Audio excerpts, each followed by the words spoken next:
All right, guys, welcome back to Cheatham Street Relics. So, one more video on the 1989 Ford Ranger GT. Like I've said many times in the past, this is the GT model. Only made 730 of these trucks in this year, 1989. So, all that being said, I did take it to the mechanic to have the transmission fluid leak diagnosed. Took it to my regular mechanic, and he looked at it, called me back a couple of days later, and basically said that the transmission is leaking from like three different places, and it's going to need a rebuild. And honestly, guys, that didn't surprise me. This truck's 35 years old. It's got the stock 2.9 liter V6 engine. Odometer shows 89,000 miles, so the assumption is that that's 189,000 miles. It also has the original A4LD transmission in it. So now, while the transmission shifts fine, and it's always shifted good. I won't say perfect, but it shifts good. It's got a little bit of a hard shift from first to second, and nothing that'll throw you back in the seat or clank or anything like that. And it's always kind of been that way. So, of course, I'm the third owner of this truck, so honestly, I can't tell you if the transmission's ever been worked on in the past. I have no idea. I've owned the truck probably 10, 15 years now, and I have not done any work to the transmission. I have done some engine work. A lot of that's been documented on videos. Just roughly for the rundown, we did the top end, the plenum gasket, valve cover gaskets, new plugs and wires, new cap and rotor, distributor cap and rotor, new plugs, just basically the tune-up part of it. I also did the rear main seal, oil, rear main oil seal was leaking, so we did that as well. And some other little stuff too. I'm sure I can't remember everything I've done to this truck in the time I've had it. I know it's had a little brake work done on it. I had a sticky a brake rotor or a brake caliper. I'm sorry, a brake caliper on the passenger side front that stuck one time on it, so I had that done. But otherwise, guys, like I said, it's just a 35-year-old truck, and it's just like the first owner bought this truck new, and it came out of northern Illinois, way up north of Chicago. So, the second owner, I'm not sure how long they owned it. They lived here in Tennessee, so the truck did spend some time at least up north, and then it spent the rest of its life here in the South, which is actually probably pretty good because even though it does still have quite a bit of scaly rust on the frame and underneath it, and of course, if you saw videos from when I first got it, it had a lot of rust on the body too, and there's videos I've got of that as well. Of course, I did buy a parts truck. I think it was a 90. It was between a 90 or 92 Ranger, and that's what I used for parts. We swapped out the bed, the doors, and some other body parts. I mean, the cab is still original. I think both fenders are original. Some of the front end headlight pieces were swapped out, but we were able to use the original fenders, so they're still original. And like I said, the cab's original. The bed was replaced, tailgate, and a lot of that. But so as far as the transmission, my mechanic did tell me that there's not much he can do for it. He recommended taking it to a transmission shop and basically having the transmission rebuilt. So that's where we're at with the transmission. Now, I don't know if I really want to mess with that right now. I mean, financially, that's not an issue. You're looking at what? I'm going to say between $1,000 and $1,500 in that neighborhood to have this A4LD transmission rebuilt. And that's the money to do that is not an issue. The only issue I have is I don't drive this truck a lot, guys. I bought it because I love these little Ranger GTs. From watching the videos, I also have an 88 model. In 1988, there were just under 4,000 of the Rangers produced. And like I've said before, the 89 was the rarest of the 2 years. They actually produced them 86 and 87. I've talked about that before. They just did not have the styling body kit on them. So 88 and 89, the 89s were much more rare as far as production numbers, only 730 of them. So I love the little truck. I don't really plan on getting rid of it. Sometimes it's a headache dealing with it, but like I said, that goes with any older vehicle. Body-wise, we've got it to the point now to where it's solid body-wise. It does, like I said, it has some, has some rust underneath it. I've also done some, I didn't mention, I've also done some exhaust work on it, basically just from the muffler back. Did that on it. When I first bought the truck, it had the exhaust was ran out right here behind the passenger side tire, and on these Ranger GTs, that would be right for a standard Ranger, but on these GTs, it's got a little slot cut out in the rear bumper, and the exhaust on these ran straight out the back. That was something that was only on these Ranger GTs, so I had that put back the way it's supposed to be. Of course, this little tip on here, that's not the original tip for these trucks. I think those come off of a Camaro. A friend of mine gave me 2 of those chrome tips, and I put one on this truck and one on the other GT.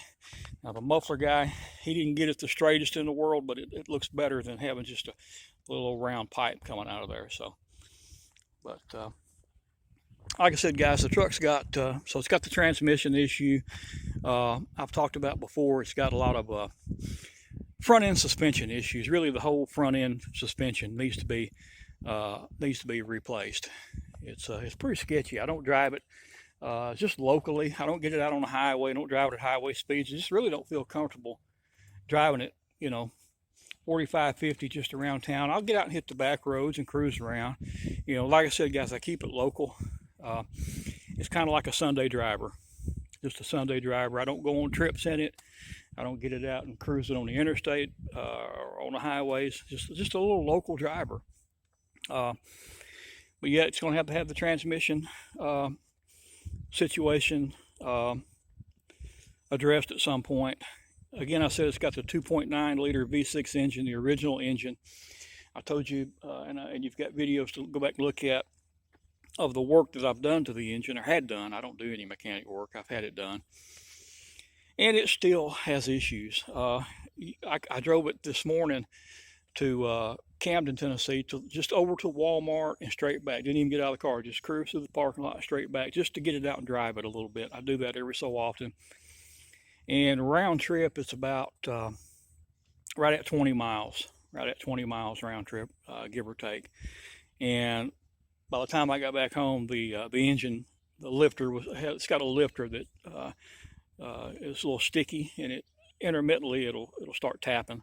So that lifter started tapping on the way back, and that's just another thing that just pisses me off. But like I said, it's an old truck. I keep thinking, well, it's an old truck. So that's another thing. The engine in this thing, I've had people say, well, just do a V8 swap on it. Do a V8 swap. I like a cruiser. Back in my younger days, a fast car, fast truck, that was great. But now at my age, I just want a cruiser, just something I can get out and cruise around in. I'm not worried about it being fast, not really worried about the performance side of it. I definitely want to get this thing painted. As you can see from looking at it, it's kind of setting still in like a matte black, sort of like a primer finish. So the original color of this thing was like a real pretty metallic, dark metallic blue. And I'll probably go back with that original dark metallic blue, although I really like the medium scarlet red that these GTs came out in too. So that's kind of in my mind too. But most likely I'll go back with the blue on it. Just got to get my mind right and figure out what I want to do with it, guys. You get a little frustrated sometimes dealing with these trucks. There's so many options. I could just put another engine and transmission in it. You can go through Jasper, Jegs, a lot of places you can get engines. I don't think you can still get this 2.9 liter, but you could go up to a 4.0 liter. There's so many different options that you can do as far as engine swaps and stuff like that. But again, I'm not looking for high performance or speed or anything like that. Just a nice cruiser. But I'm going to hold off a little bit on the transmission rebuild. My first thought was, okay, just send it on to the transmission shop, have that done. But then I got to thinking, it's got this intermittent lifter tap. Again, like I said, another option, you could go in there and have the replace the lifters in it. But that's just you got so many other components that are going to wear out or just about worn out on a 35-year-old engine. I did go out and buy, and I know a lot of people are not fans of additives and stuff like that. But I did go out and buy some of this Blue Devil transmission sealer. Now, I've studied this Blue Devil. I don't know much about I've never used any of it, but they make it for head gasket sealer, power steering sealer, air conditioning. Just about, they make all kinds of different Blue Devil sealer products for different things.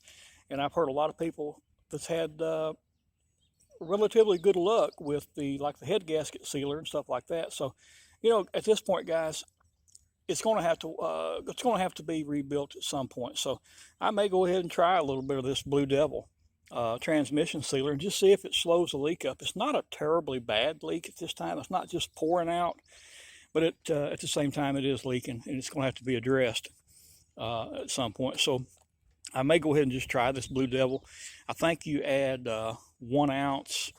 I think 1 ounce treats 1 quart. So if I'm not mistaken, I think this thing holds, I don't know, around 3 quarts of transmission fluid.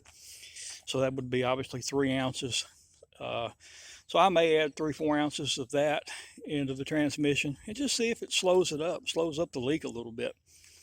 And I can kind of put back a little bit, kind of in a special fund, a transmission fund. And also that gives me more time to figure out what I'm going to do. Am I going to go ahead and just maybe do an engine transmission swap? I doubt it's going to be a V8 swap because I'm not really concerned with that aspect of it.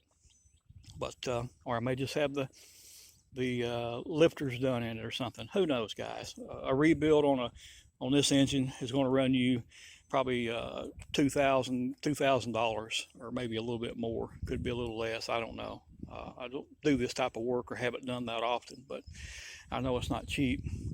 As far as the lifter tick, you can try these additives. And again, I bought this Rizalone engine supplement oil stabilizer. So next time I do an oil change or whatever, I'll add that in there too and just see. You never know. It may help, it may not. But like I said, I know a lot of people are not fans of those additives.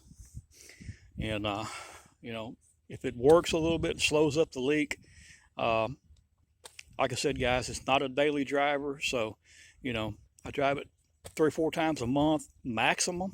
And that's just local driving. The biggest thing I've been wanting to get done on this truck for a long time is I want to get the paint work done on it. I want to get it painted and get her where she looks decent. But every time I turn around, like I said, guys, it's just a money pit. These old trucks, you can really pour a lot of money in these trucks, and I haven't kept up with how much I've got in it to date. But just looking at it, you would never guess it. But I've got $5,000-6,000 tied up in this truck, probably, or close to it. And just looking at it, you'd never believe it. But I gave $1,200 for the truck to start with, which was a good deal. But then I had to buy a parts truck. Then I had to pay somebody to do the body work. A friend of mine did a lot of the body work and swapping the parts. And so, you can get into some money on these things really quick. So anyway, guys, just wanted to get on here and tell you the diagnosis of the transmission. So like I said, it is leaking in like 3 different places according to my mechanic. So again, he recommended it be rebuilt. So that's what I'm going to plan on doing in the future. In the meantime, I'm going to give this Blue Devil a shot and see how it does.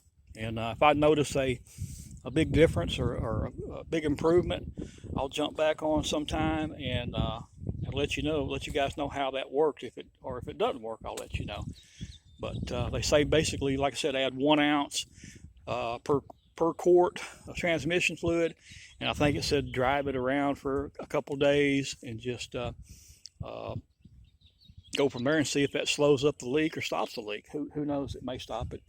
I don't suspect it's going to stop it completely, but I think that stuff gets in there and swells those gaskets up or something. Again, that's just obviously just a temporary fix, but I'll let you guys know how that stuff works or if it works. But anyway, guys, just jumping on here to do a little transmission update on this truck. I'm going to take it back home and park it. Like I said, I'll continue to get it out and cruise it around locally, unless something else happens. As far as the engine tick, I don't know what I'm going to do with that. I'll try that oil stabilizer. I don't suspect that's going to fix it. Like I said, these additives are not cure-alls most of the time. They're just maybe a temporary fix. It might help it temporarily, but I want to get my mind right and figure out what I'm going to do with this truck eventually. And I'm not in a huge hurry to do anything. You know, like I said, it's not a daily driver. It's just a little, just an extra truck, just a toy, something I collect. And so if it sits in the carport, so be it. No big deal. All right, guys. We'll catch you on the next video.